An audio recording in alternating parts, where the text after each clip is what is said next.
சீமான் அவர்கள் super star Rajinikanth அவர்களை சந்திச்சிருக்காரு. என்ன விஷயங்களை பேசினாங்க ரெண்டு பேருமே? ஒருவேளை சீமான் அவர்கள் சூப்பர் ஸ்டார் கிட்ட தன்னோட கட்சிக்கு ஆதரவு கேட்டிருப்பாரோ? நீங்க தான் இப்ப அரசியல் இல்லையே, உங்களுக்கு தான் அரசியல் மேல இன்ட்ரெஸ்ட் அதிகமா இருக்கே, என் கட்சிக்கு நீங்க ஆதரவு சொல்றது மூலமா உங்களுக்கும் அரசியல்ல இருக்கிற மாதிரியே ஒரு ஃபீல் இருக்கும் அப்படிங்கிற மாதிரி சூப்பர் ஸ்டாரை பிரெயின் வாஷ் பண்றதுக்காக தான் சீமான் அவர்கள் சூப்பர் ஸ்டார் அவர்களை சந்திச்சாங்களா? இந்த மாதிரி பல கேள்விகள் இந்த மீட்டிங் தொடர்பா எழுந்துச்சு. இது சம்பந்தமா சீமான் கிட்ட கேட்கும்போது பல விஷயங்கள் நாங்க பேசணும். ஆனா அது எல்லாத்தையுமே பொது வெளியில எங்களால சொல்ல முடியாது. நீங்க என்னெல்லாம் எதிர்பார்த்தீங்களோ அது எல்லாத்தையுமே நாங்க பேசணும். சினிமாவை பத்தி பேசணும், அரசியலை பத்தி பேசணும்னு சொல்லிட்டு சீமான் அவர்கள் மொத்த டீட்டெயிலும் கொடுக்காம எதை பத்தி எல்லாம் பேசியிருக்கோம் அப்படிங்கறத நீங்களே கெஸ் பண்ணிக்கோங்கிற மாதிரியான ஒரு ஆன்சர் பண்ணிருக்காரு. ஆனா சுத்து வட்டாரத்துல விசாரிச்சு பார்க்கும்போது சூப்பர் ஸ்டார் அவர்களுடைய வேட்டையன் திரைப்படத்துக்கு சீமான் அவர்கள் வாழ்த்து தெரிவிச்சிருந்தாரு. அன்னையில இருந்தே சூப்பர் ஸ்டார் அவர்கள் கண்டிப்பா சீமான் அவர்கள் நேர்ல பார்த்தே ஆகணும் அப்படின்னு சொல்லி அவருக்கு அழைப்பு விடுத்திருந்தாரு. அந்த டைம்ல சீமான் அவர்கள் பிஸியா இருந்த காரணத்தினாலையும் அதுக்கப்புறமா வந்த ஆப்பர்ச்சுனிட்டிஸ்ல அப்படி தள்ளி தள்ளி போனது காரணமாகவும் ரெண்டு பேரும் என்னைக்கு அவைலபிளா இருக்காங்களோ அன்னைக்கே மீட்டிங் வச்சுக்கலாங்கிற பிளான் ஆல்ரெடி போட்டிருக்காங்க. அதை தான் இப்ப எக்ஸிக்யூட்டும் பண்ணியிருக்காங்க. அந்த மீட்டிங்ல என்னென்ன மாதிரியான விஷயங்கள் பேசியிருப்பாங்க அப்படிங்கிறத மேலோட்டமா பார்க்கும்போது என்ன தெரியுதுன்னா, இப்போ நடிகர் விஜய் அவர்கள் அரசியல் இறங்கியிருக்காரு. ஒருவேளை அதை பத்தி கூட பேசியிருக்கலாம். இல்லையா திமுகவுடைய ஆட்சியும் வரக்கூடிய 2026 சட்டமன்ற தேர்தல சீமான் எந்த மாதிரி சந்திக்க போறாரு, அவருக்கு ஏதாச்சும் கூட்டணி வைக்கிறதுக்கான வாய்ப்புகள் இருக்கா, இல்ல தனக்கு கீழே ஒரு கூட்டணி அமையணும் அதுக்காக விஷயங்களை முன்னெடுத்துட்டு இருக்காரா, இந்த மாதிரி பல விஷயங்களை அவங்க டிஸ்கஸ் பண்ணிக்கிறதுக்கான வாய்ப்பு இருக்கு. அரசியல் மட்டும் இல்லாம சினிமாலையுமே பல விஷயங்களை அவங்க பேசியிருக்கலாம். ஆனா சூப்பர் ஸ்டார் அவர்களுக்கு சினிமாவையும் தாண்டி அரசியல்ல மிகப்பெரிய ஒரு இன்ட்ரெஸ்ட் இருக்கு அப்படிங்கிறது சீமான் அவர்களுக்கு தெரியும். பொதுவாவே சீமான் அவர்களை எடுத்துட்டீங்க அப்படின்னா அவரு அரசியல் மேடைகள்ல ஒரு தனிப்பட்ட நபரை விமர்சிக்க மாட்டாரு, அவங்களுடைய கொள்கைகளையும் அவங்களுடைய செயல்பாடுகளையும் தான் விமர்சிப்பாரு. இப்ப விஜய் அவர்களே விமர்சிக்கும் போது மாநாடுக்கு அப்புறமா அவருடைய கொள்கையை எடுத்த முடிவுகளாகட்டும், கொள்கை தலைவர்களை அனௌன்ஸ் பண்ணதாகட்டும், அவங்களுடைய நிலைப்பாடை மட்டும்தான் விமர்சிச்சிருப்பாரே தவிர பர்சனல் அட்டாக் அப்படிங்கிறது அங்க நடந்திருக்காது. அதுவேதான் சூப்பர் ஸ்டார் அவர்கள் கட்சி ஆரம்பிக்க போறேன், அரசியலுக்கு வரப்போறேன், ஆன்மீக அரசியல் வரும்போது இந்த மாதிரி எல்லாம் அனௌன்ஸ்மெண்ட் கொடுக்கும்போது அதிகமா சூப்பர் ஸ்டார் அவர்களை விமர்சிச்ச அரசியல் தலைவர்கள் எடுத்து பார்க்கும்போது அதுல சீமான் தான் லிஸ்ட்ல நம்பர் 1ல இருப்பாரு. ஒரு தமிழர் தான் தமிழ்நாட ஆளணும், ஒரு கர்நாடகாக்காரன் இங்க வரக்கூடாது, இந்த மாதிரியான விஷயங்களை எல்லாம் அவர் பேசியிருப்பாரு.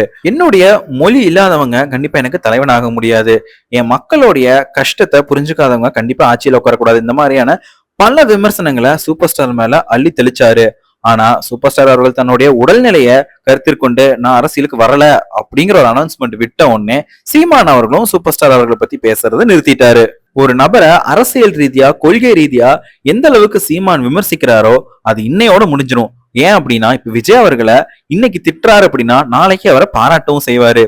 இன்னைக்கு ரோட்ல நின்னா லாரி அடிக்கும்னு சொல்லுவாரு, நாளைக்கு ஏன் தம்பின்னு சொல்லுவாரு. எடுத்துக்காட்டு பாத்தீங்க அப்படின்னா சீமான் அவர்களுடைய பிறந்த நாள் வந்துச்சு. அதுக்கு விஜய் அவர்கள் தன்னுடைய சமூக வலைதளத்துல சீமான் அவர்களுக்கு வாழ்த்து தெரிவிச்சிருந்தாரு.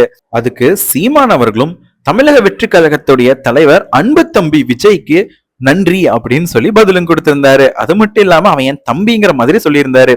இன்னொரு பக்கம் பாத்தீங்கன்னா விஜய் அவர்களுடைய தாவேகா மாநாட்டுக்கு முன்னாடி விஜய் கூட கூட்டணி அமைக்கிறதுக்கான ஒரு ஐடியால தான் சீமான் இருந்தாருன்னு நம்ம எல்லாருக்குமே தெரியும். அதுக்கு சம்பந்தமா விஜய் அவர்களும் சீமான் அவர்களும் நிறைய டைம் சந்திச்சு அரசியல் ரீதியா பல விஷயங்கள் பேசியிருக்காங்க அப்படிங்கிறது நம்ம எல்லாருக்குமே தெரியும். அந்த மாதிரி பல டிஸ்கஷனுக்கு அப்புறமா மாநாட்டுல பெரியார் என்னுடைய கொள்கை தலைவர் அப்படின்னும் திராவிடமும் தமிழ் தேசியமும் ரெண்டு கண்கள் அப்படிங்கறதெல்லாம் சீமான் அவர்களுக்கு கோவத்தை உச்சந்தலைக்கு ஏத்திருச்சு. அதுதான் விஜய் அவர்கள் மேல ஒரு தனி கோவத்தை சீமான் அவர்களுக்கு ஏற்படுத்தியிருக்கே தவிர கொள்கையை தாண்டி தனிப்பட்ட ரீதியா விஜய் அவர்களுக்கும் சீமான் அவர்களுக்கும் எந்த பிரச்சனையுமே இல்ல. அதே மாதிரி சூப்பர் ஸ்டார் அவர்களுக்கும் சீமான் அவர்களுக்கும் எந்த பிரச்சனையுமே கிடையாது.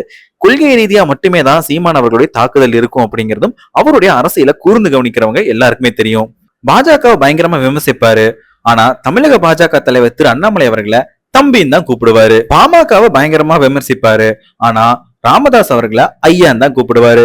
இவ்வளவு ஏங்க, ஆளுங்கட்சியான திமுகவே பயங்கரமா விமர்சிக்கக்கூடிய திரு சீமான் அவர்கள் பல இடங்கள்ல அவர் என்னுடைய முதலமைச்சர் அப்படின்னு சொல்லியிருக்காரு. இப்போ ரீசன்ட் டேஸ்ல தாம் தமிழர் கட்சியிலிருந்து பல நிர்வாகிகள் கட்சியை விட்டு விலகுறாங்க, கட்சியில எங்களுக்கு முக்கியத்துவம் தர்றதில்ல அப்படிங்கிற மாதிரியான கம்ப்ளைண்ட்டும் வச்சு விலகுறாங்க. இதை பத்தி சீமான் கிட்ட கேட்கும்போது போனா போயிட்டு போகுதுன்னு சொல்லிட்டு ரொம்பவும் அசால்ட்டா பதில் சொல்லுவாரு. அதுக்கு காரணம் நாம் தமிழர் கட்சி அப்படிங்கிறது சீமான் அப்படிங்கிற ஒரு முகத்தை மட்டுமே பேஸ் பண்ணியிருக்கு. கட்சியில இருந்து யார் விலகினாலும் சரி வந்தாலும் சரி அவருக்கு இருக்கக்கூடிய வாக்கு சதவீதம் அப்படிங்கிறது எந்த விதத்திலுமே குறைய போறது இல்லைங்கிற ஒரு நம்பிக்கையும் அவருக்கு இருக்கு. இப்படி இருக்கும்போது எதனால சூப்பர் ஸ்டார் அவர்களும் சீமான் அவர்களும் மீட் பண்ணது இவ்வளவு பெரிய ஒரு கான்ட்ரவர்சி ஆச்சு அப்படின்னா, விஜய் அவர்களுக்கு சினிமா ரீதியா அவருடைய ரசிகர்களை பொறுத்த அளவுக்கு எதிரி அப்படிங்கிறது சூப்பர் ஸ்டார் அவர்கள் தான். இப்போ கட்சி ரீதியா எதிரி அப்படிங்கிறவரு, அரசியல் ரீதியான ஒரு எதிரி அப்படிங்கிறவரு கண்டிப்பா சீமானவர்களும் அவருடைய நாம் தமிழர் கட்சியும் தான். காரணம் அவங்க தான் விஜய் அவர்களை தொடர்ந்து விமர்சிச்சுட்டே இருக்காங்க. இப்படி இருக்கும்போது சூப்பர் ஸ்டார் அவர்களும் சீமான் அவர்களும் சந்திக்கிறாங்கிற பட்சத்துல சினிமா ரீதியான எதிரியும் அரசியல் ரீதியான எதிரியும் ஒண்ணு சேர்றாங்க அப்படின்னு சொல்லி விஜய் ரசிகர்கள்ல ஒரு சில பேர் இந்த சந்திப்புக்கு பின்னாடி இதுவாதான் காரணமா இருக்கும். விஜய் அவர்களை வீழ்த்தருக்கு தான் இப்படிப்பட்ட ஒரு சந்திப்பு. சீமான் கிட்ட இருக்கக்கூடியவங்க எல்லாம் கண்டிப்பா இளைஞர்களா தான் இருப்பாங்க. அந்த இளைஞர்களுடைய வாக்க விஜய் அவர்கள் கிட்ட போக போகுது அப்படிங்கிற ஒரு பதட்டத்துல சீமான் அவர்கள் இப்படிப்பட்ட ஒரு டிசிஷன் எடுத்திருக்கலாம் அப்படின்னு ஒரு தரப்பு சொல்லிட்டு இருக்காங்க. இந்த மாதிரி பலவிதமான காசிப்ஸ் இந்த மீட்டிங் பத்தி வந்தாலுமே அந்த மீட்டிங்ல எக்ஸாக்டா என்ன பேசினாங்க அப்படிங்கிறது சூப்பர் ஸ்டார் அவர்களுக்கும் சீமான் அவர்களுக்கும் மட்டும்தான் தெரியும். சரி மக்களே, நீங்க இந்த மீட்டிங் பத்தி என்ன நினைக்கிறீங்க? இது அரசியல்ல ஏதாவது முக்கியமான தாக்கத்தை ஏற்படுத்தும் நினைக்கிறீங்களா? சீமான் அவர்களும் சூப்பர் ஸ்டார் அவர்களும் அரசியல் ரீதியாவோ சினிமா ரீதியாவோ என்னென்ன மாதிரியான விஷயங்களை டிஸ்கஸ் பண்ணியிருப்பாங்க நீங்க நினைக்கிறீங்க அப்படிங்கறத கமெண்ட் பாக்ஸ்ல பதிவு பண்ணுங்க. மறக்காம சேனலை சப்ஸ்கிரைப் பண்ணுங்க, பெல் பட்டனை கிளிக் பண்ணுங்க.